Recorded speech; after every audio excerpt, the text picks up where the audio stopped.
Olá! Hoje a gente vai explorar uma ideia fascinante, como algo que fazemos todo santo dia, que é comer, na verdade nos conecta com o mundo de um jeito que a gente nem imagina.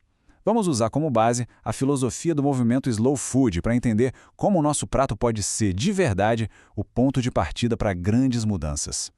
Para começar, vamos pensar um pouco sobre a última refeição. O que ela significou? Foi só combustível para o corpo? Ou ela pode ser vista como um ponto numa rede gigantesca que nos liga a quem produz, a terra, a água e até a culturas inteiras? É por aí que a nossa conversa vai.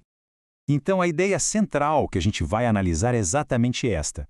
O simples ato de comer tem um potencial enorme, sabe? Ele pode ser a base para a gente repensar a política, a economia e até o jeito como a gente se relaciona uns com os outros. Mas como é que isso acontece na prática? A resposta começa com três palavrinhas que são os pilares do movimento Slow Food. Essa filosofia nos dá uma espécie de mapa para enxergar a comida de um jeito mais completo, mais holístico e entender o poder que ela tem. O ponto-chave aqui é que esses três princípios são inseparáveis. Bom tem a ver com o prazer, com o sabor, com aquilo que é nutritivo e gostoso. Limpo significa que a produção respeita o planeta, os ecossistemas. E justo, claro, garante que todo mundo na cadeia, de quem planta a quem come, seja tratado com dignidade. Uma coisa não funciona sem a outra. Agora vamos começar a seguir o rastro que a comida deixa. Imagina que cada escolha alimentar é como uma pedrinha que a gente joga num lago. Ela cria uma onda, sabe? Uma onda que vai muito além do nosso prato e atinge os sistemas mais básicos do planeta. A primeira onda que a gente vai ver é a ecológica. E o primeiro lugar que essa onda bate é na própria terra.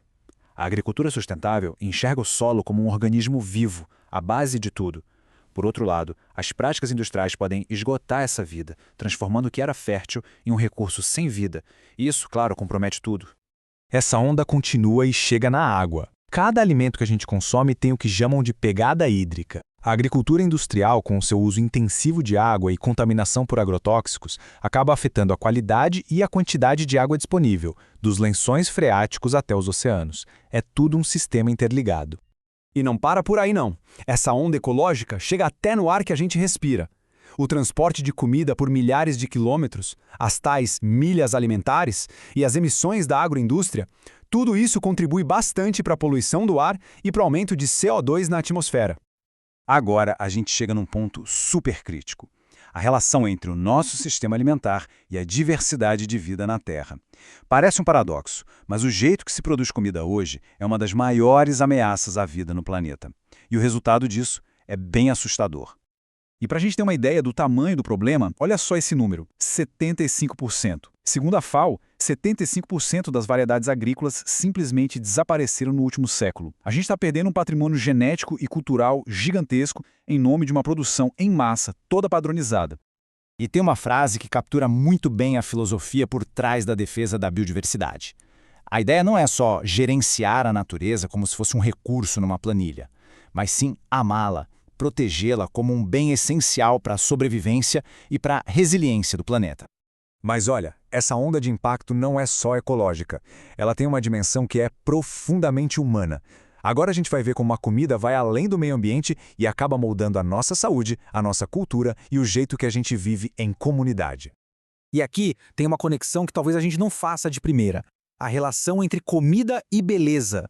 Um sistema alimentar que está em harmonia com a natureza cria paisagens bonitas, bem cuidadas. A beleza, nesse caso, é um termômetro, um indicador de saúde ecológica e social.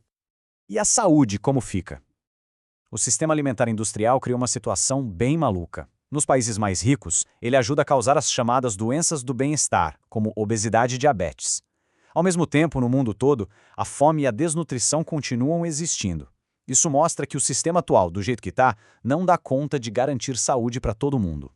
A produção de alimentos é também uma espécie de baú de conhecimentos tradicionais. São saberes sobre sementes, sobre formas de cultivo, de conservação, que foram passados de geração em geração. E esse conhecimento todo corre o risco de desaparecer junto com a agricultura familiar de pequena escala.